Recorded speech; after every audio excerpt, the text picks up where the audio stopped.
Hi friends, this is Somi and you are watching Somi's tech tip. आज Ukraine और Russia का जो वॉर है 8 डे पे है और अब जब मैं रिकॉर्डिंग कर रही हूँ रुकने का तो नाम ले नहीं रहा है। अब देखिए, यूक्रेन एक इंडिपेंडेंट देश है जिसके ऊपर रशिया ने अटैक कर दिया। यूक्रेन यूएन का मेंबर है, यूनाइटेड नेशन में जो कंट्रीज है उनमें एक यूक्रेन भी है, लेकिन ना ये नाटो का मेंबर है और ना ही ये ईयू का मेंबर है, मतलब यूरोपियन यूनियन का भी मेंबर नहीं है। ईयू के लिए अपना साइन दे दिया है, लेकिन अभी तक पूरी खबर नहीं आई है, कंफर्म न्यूज़ नहीं है कि उनको मेंबर बना दिया गया है कि नहीं, मतलब घोषित नहीं हुए हैं अभी तक। पुतिन ने यूक्रेन पे अटैक क्यों किया, सबका सबसे बड़ा क्वेश्चन यही था। देखिए, खतरा एक्चुअली रशिया को था, क्योंकि अगर नाटो मेंबर यूक्रेन बन जाता है तो रशिया यूक्रेन के बॉर्डर्स में नाटो के फोर्सेस आ जाती हैं। नाटो का एक्चुअल जो मेन मास्टरमाइंड होता है वो मोस्टली यूएसए है, backed up by 30 other countries. अब यह 30 अदर कंट्रीज में सबसे स्ट्रॉन्गेस्ट तो यूएसए ही है। अब सोचिए, रशियन बॉर्डर्स पे अमेरिकन क्रूज मिसाइल्स आ जाए, बॉम्बर्स आ जाए, टैंक्स आ जाए, तो रशिया क्या करेगा, ये भी सोचने वाली बात है।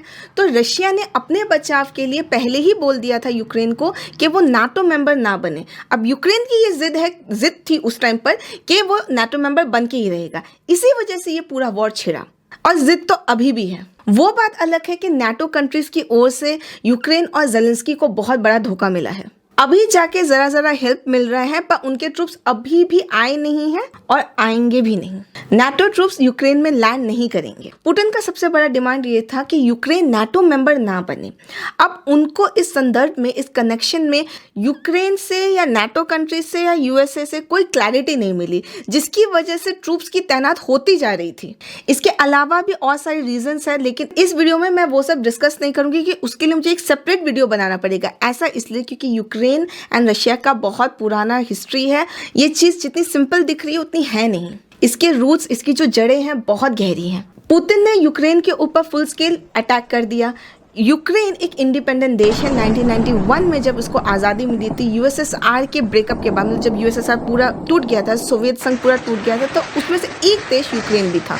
30 सालों तक यूक्रेन ने as an independent nation work किया, सबके साथ हार्मनी में रहा, लेकिन रशिया ने हमेशा उसके ऊपर एक अजीब प्रकार का दबाव बनाए रखा। साथ ही साथ आपको बता देती हूँ, 2014 में यूक्रेन के कुछ पार्ट्स को, डॉनबस रीजन और क्रीमिया को ले लिया गया, जिसका विरोध एक्चुअली यूक्रेन ने उस वे में किया ही नहीं था जिस वे में करना चाहिए। हद तो तब हो गई कि कुछ दिनों पहले ही रशिया ने यूक्रेन के ऊपर फुल स्केल अटैक कर दिया।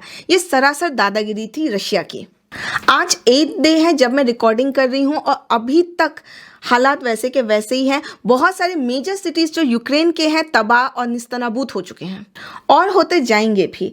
अभी तक यूक्रेन की ओर से 5 लाख रिफ्यूजीज को उनके पड़ोसी देशों में भेजा जा रहा है। अभी भी पैनिक बहुत ज़्यादा है यूक्रेन में, लोग जैसे तैसे निकल रहे हैं देश से। अभी सभी जो पड़ोसी देश है यूक्रेन के, रिफ्यूजीज को लेने के लिए तैयार तो हो जा रहे हैं, लेकिन लोगों की जो जितना पॉपुलेशन है बहुत ज़्यादा है। अब सोचने वाली बात है कि ये जो पूरा का पूरा वॉर हो रहा है वो बस एक इंसान की वजह से हो रहा है, वो है पुतिन। रशिया के अपने लोग भी ये वॉर नहीं चाहते, क्योंकि उनके कई रिलेटिव्स यूक्रेन में रहते हैं। एक तो जो पुतिन ने किया सरासर गलत था, अब पूरा वर्ल्ड उनको थू थू कर रहा है, जो कि सही भी है। रशिया के ऊपर अभी बड़े बड़े सैंक्शंस हुए हैं, इसके बारे में मैंने लास्ट वीडियो में भी बताया था। उसमें से एक जो मैंने बताया था वो था स्विफ्ट। अभी रशिया को स्विफ्ट इंटर बैंकिंग सिस्टम से निकाल दिया गया है, जिनका प्रभाव उनके एक्सटर्नल बिजनेस और इकोनॉमी पे बहुत बुरी तरीके से पड़ेगा।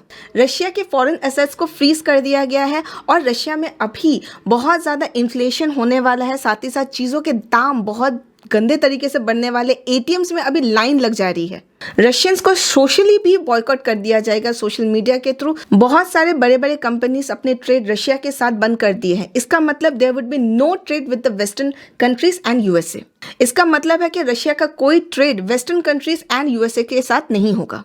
इससे रशिया के ऊपर और रशियंस के ऊपर बहुत भारी प्रभाव पड़ेगा। पुतिन का जो रोल है, मतलब पुतिन का जो रूप सामने आया है, ऑब्वियसली एक डिक्टेटर के रूप में ही सामने आए हैं वो। उन्होंने रशिया का नाम तो बदनाम कर ही दिया, खुद तो बदनाम थे ही पहले, लेकिन रशिया का नाम बहुत गंदे वे में बदनाम हुआ है। अभी उनका नाम बदनाम हिटलर और स्टालिन के साथ जोड़ा जाएगा। एक और बात मैं आपको बताती हूँ, बहुत इंटरेस्टिंग चीज़ है। देखिए, पुतिन का ये प्लान नहीं था। जिस वे में पुतिन ने सोचा था उस वे में ये प्लान एग्जीक्यूट नहीं हुआ। मैं बताती हूँ क्यों। यूक्रेन के साथ ये जो वॉर है, आपको नहीं लग रहा थोड़ा ज़्यादा लंबा खींच रहा है? पुतिन ने भी ये नहीं सोचा था कि यूक्रेन, जो कि वो एक छोटा देश जैसे मानते थे, छोटे भाई जैसा मानते थे यूक्रेन को, उसने इतना ज़्यादा रेजिस्टेंस दिखाया है रशिया को, जिसकी वजह से पुतिन ने भी नहीं सोचा था कि उनको आम जनता पर हाथ आजमाना पड़ेगा, जिसकी वजह से ऐसा हो गया है कि पुतिन को एज अ तानाशाही देखा जा रहा है। ऐसा लग रहा है कि ये जो वॉर है ये पुतिन के ईगो और रेपुटेशन पे ज्यादा आ गया है। अगर वो लौट जाते हैं खाली हाथ तो वो अपने देश में बदनाम हो जाएंगे। वैसे ही बदनाम है, लेकिन एक नाक कट जाएगी उनकी अपने देश में। और अगर ये वॉर कंटिन्यू रहा, जो कि मुझे भी लग रहा है कि कंटिन्यू होने वाला है, तो यूक्रेन की जनता और भी ज्यादा मारी जाएगी और उनको झेलना पड़ेगा, जिसकी वजह से रशिया में भी अनरेस्ट की सिचुएशन आ सकती है। पर लगता है पुतिन का ये इंटेंशन नहीं था। वो जनता के ऊपर अपना ढौस नहीं जमाना चाहते थे, वो मारना नहीं चाहते थे।